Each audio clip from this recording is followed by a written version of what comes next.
Always be prepared to give a reason for the hope that you have. Do this with gentleness and respect. 1 Peter 3:15. You can send in your pictures and designs to kidzone@gmail.com. Would you like to win a free t-shirt from Ranger Lake Bible Camp? If so, comment down below on what your favorite KidZone show, activity, clip, or Bible verse was, and you'll have a chance to win this shirt and get it delivered to your house. We're gonna hide this coin. Someone's gonna try to trick us, and someone's gonna try to tell us the wrong directions. Backwards. Walk sideways. 800 feet sideways. Smash that like button.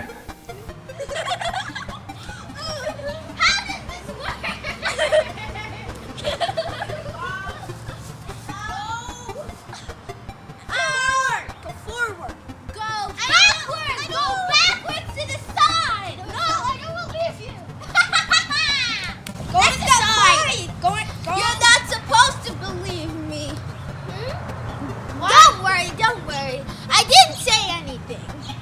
What am I supposed to do now? Go to the side. No, go backwards. For some reason, I don't believe you are, so.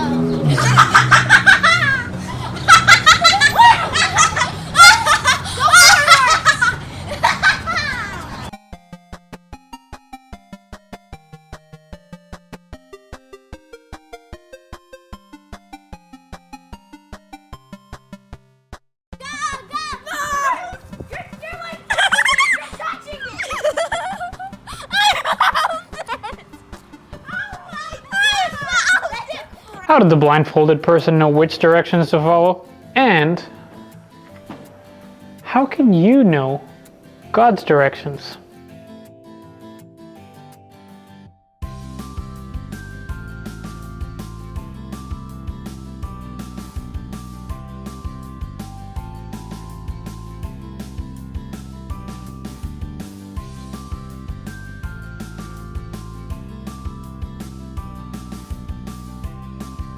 God doesn't try to trick us. We can talk to God. He wants us to know Him. It's exciting that we get to know God.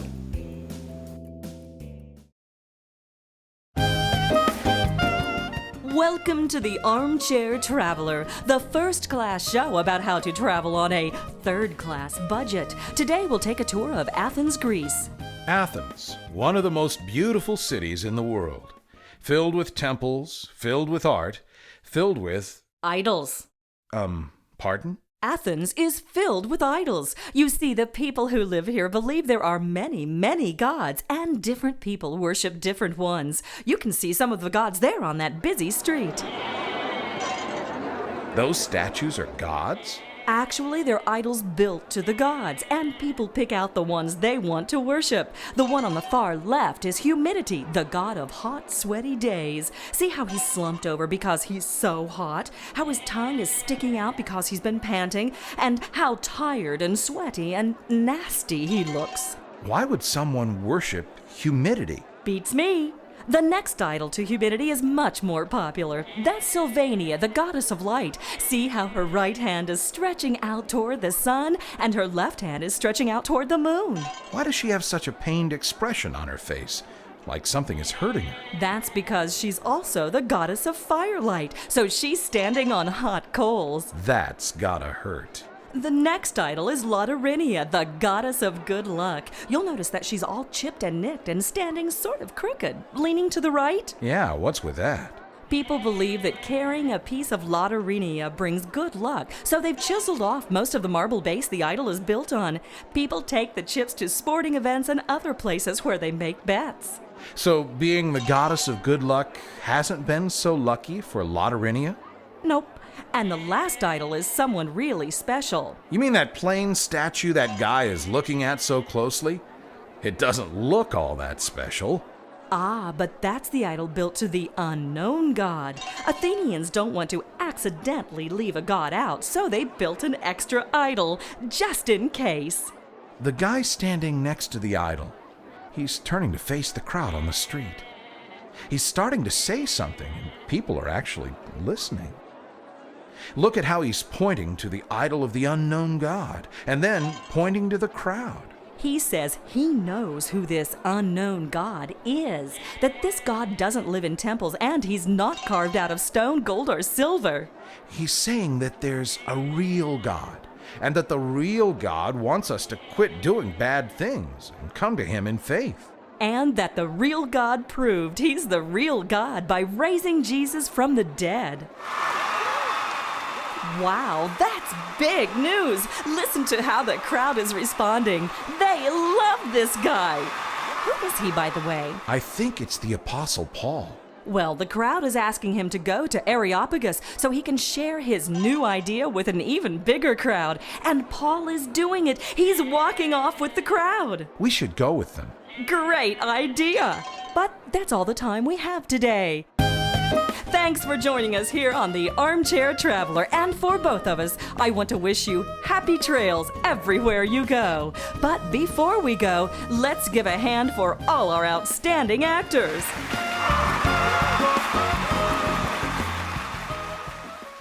10-second like challenge. 10, 9, 8, 7, 6, 5, 4, 3, 2, 1.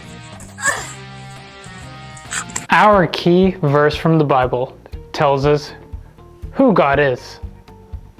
It says, Isaiah 40:28. Do you not know? Have you not heard? The Lord is the everlasting God, the creator of the end of the earth. Bonjour, je m'appelle Mademoiselle Noble et j'ai aujourd'hui votre verset de la semaine.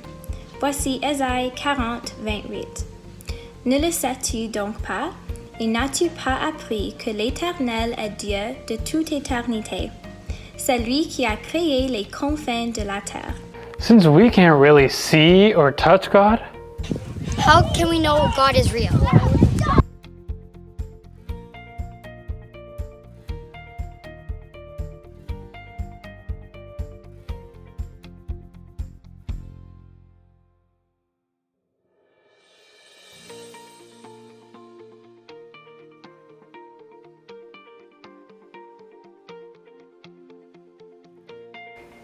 you know what? Come with me. Let's go on a little trip. The people of Athens were worshiping an idol that they called the unknown God. In Acts 17, Paul tells these people that his God doesn't have to remain unknown. Paul told them that they can know the true God. We can know God too. Sorry for the interruption. Please like and subscribe. Dab. But Paul, being the good Christian that he is, he didn't pick a fight with them. But it says in verse 17 that he reasoned in the synagogue with both the Jews and the God-fearing Greeks, as well as in the marketplace day by day with those who happened to be there. So with everyone who was there, basically, who was interested in talking about God, Paul spoke to them. A group of Epicurean and Stoic philosophers began to debate with him. So these are two different groups of people that like to learn, but they have different ideas about God. And so they're debating with him, and some of them asked, "What is this babbler trying to say?" Others remarked, "He seems to be advocating foreign gods." So these guys weren't really sure about Paul's beliefs about God. And that made me think, have you ever been in a group of people that are maybe as smart as you, or sometimes even smarter, but then you just don't have the same views on things? How does that feel? Sometimes, does that make you feel intimidated? I wonder how Paul felt. Actually, I think he felt pretty confident because he knew that God was on his side. So they said, because Paul was preaching the good news about Jesus and the resurrection. That's why they said this. Then they took him and brought him to a meeting of the Areopagus, where they said to him, "May we know what this new teaching is that you're presenting?" So the Areopagus is like a place where all these people who love learning and who like debating, that's where they go to talk about their things. They said, "You're bringing some strange ideas to our ears. We've never heard about this, and we would like to know what they mean." All the Athenians and the foreigners who lived there spent their time doing nothing but talking and listening to the latest ideas. Paul then stood up in the meeting of the Areopagus and said, "People of Athens, I see that in every way you are very religious. For as I walked around and looked carefully at your objects of worship," kind of like in the drama that you saw earlier, like gods like humidity and Sylvania, Paul says, "I even found an altar with this inscription." So something that says, "To an unknown God." So these people were worshiping a God who was unknown. So Paul continues, he says, "So you are ignorant of the very thing you worship. And this is what I am going to proclaim to you." He said, "The God who made the world and everything in it is the Lord of heaven and earth, and does not live in temples built by human hands, just like the Greeks were doing. And he is not served by human hands, as if he needed anything. God doesn't need our help. Rather, he himself gives everyone life and breath and everything else. From one man, he made all the nations. He made you and I, that they should inhabit the whole earth. And he marked out their appointed times in history and the boundaries of their lands. So God did this so that they would seek him and perhaps reach out for him and find him, though he's not far from any one of us." All right. It's about to get super exciting. So you need to anticipate the excitement and get them all ready. It's all good. Okay, here we go. It's all good. Take one.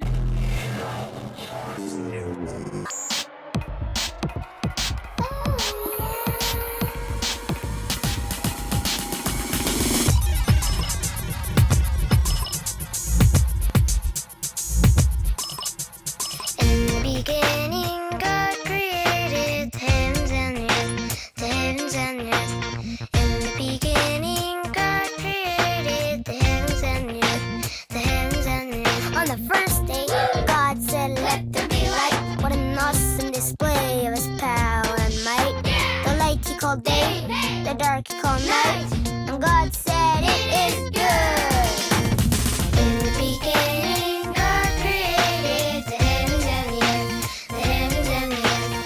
In the beginning, God created the heavens and the earth, the heavens and the earth. On the second day, God moved the waters apart from the waters down below and between the sky. He looked at the beautiful open space with his eyes, and God said it is good.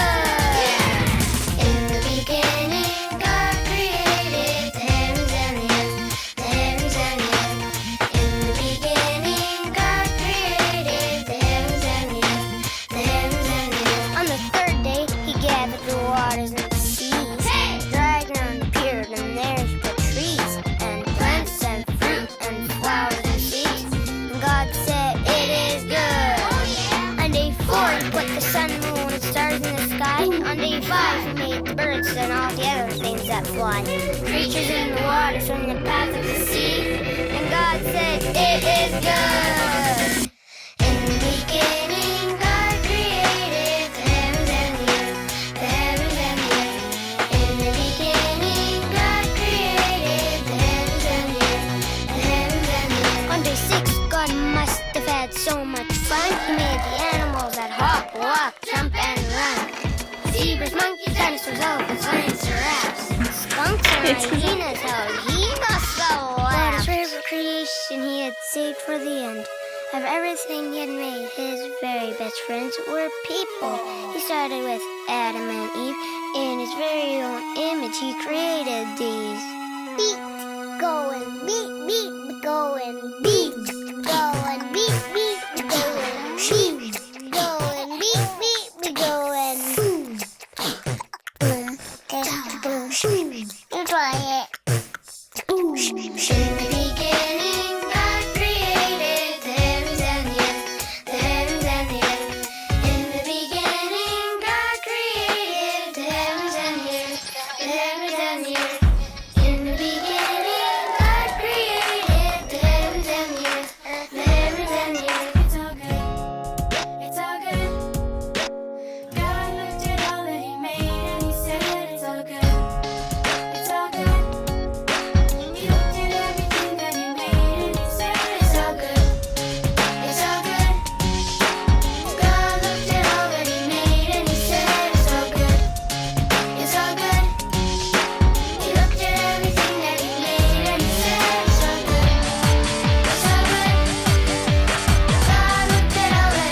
break. So you remember earlier in the lesson when I said God wants us to know Him? For in Him we live and move and have our being.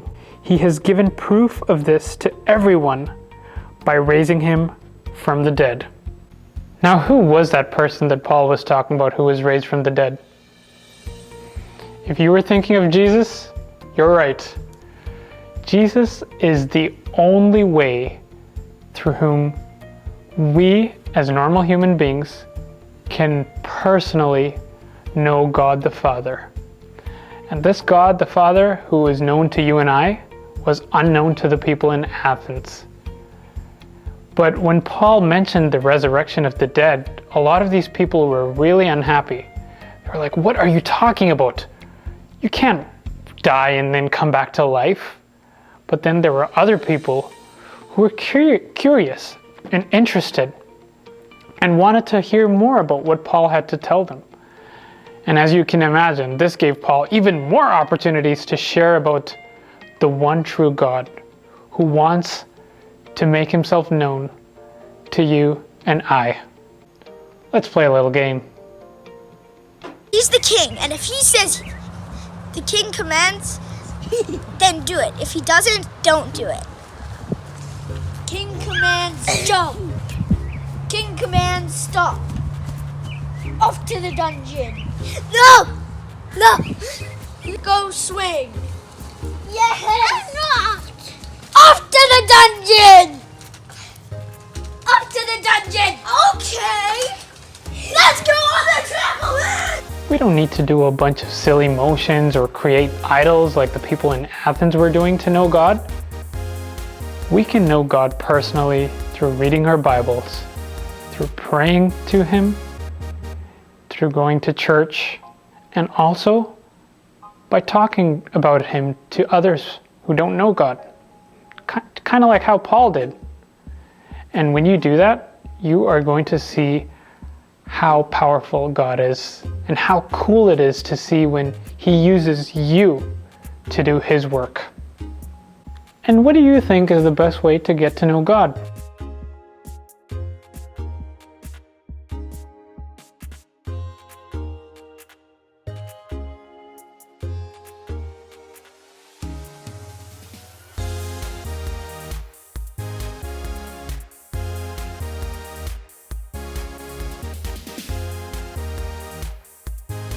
Psalm 119 verse 11 says, I have hidden your word in my heart, that I may not sin against you.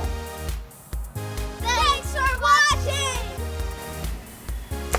Hey, thanks for watching. I hope you really enjoyed this morning's episode of the KidZone Show. If you'd like to be in it, you can email me at kidzoneshow@gmail.com. LawsonChurch.com/KidZone is the place where you can find a Bible reading plan and some activity sheets that you can do each week.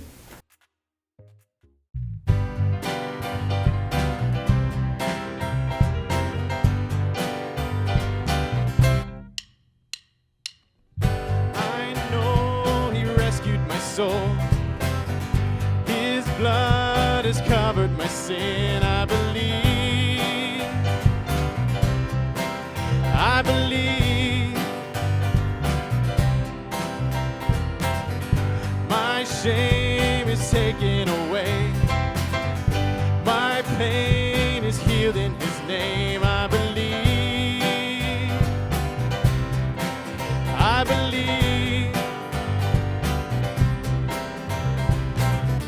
I'll raise a banner. Oh, 'cause my Lord has conquered the grave. My Redeemer lives. My Redeemer lives. My Redeemer lives. My Redeemer lives.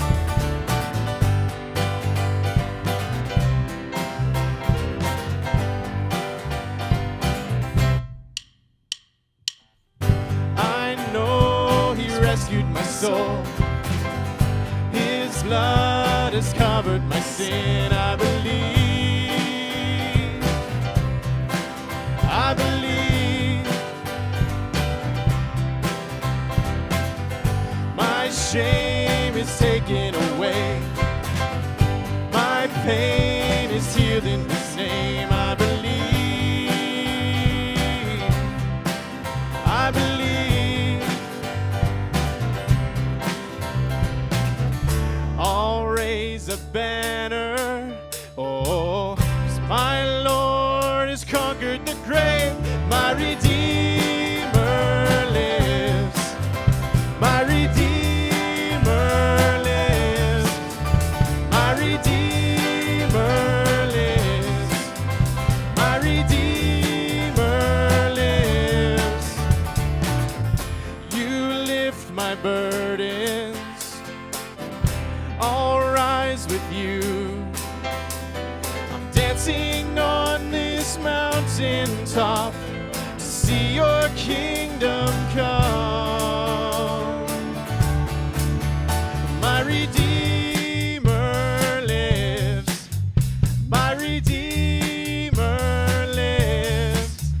My Redeemer lives. My Redeemer lives. My Redeemer lives. My Redeemer lives.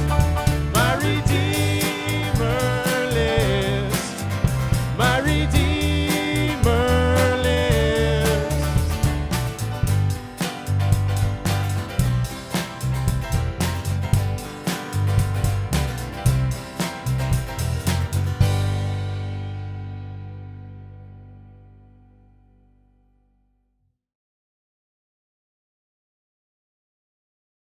Then you always said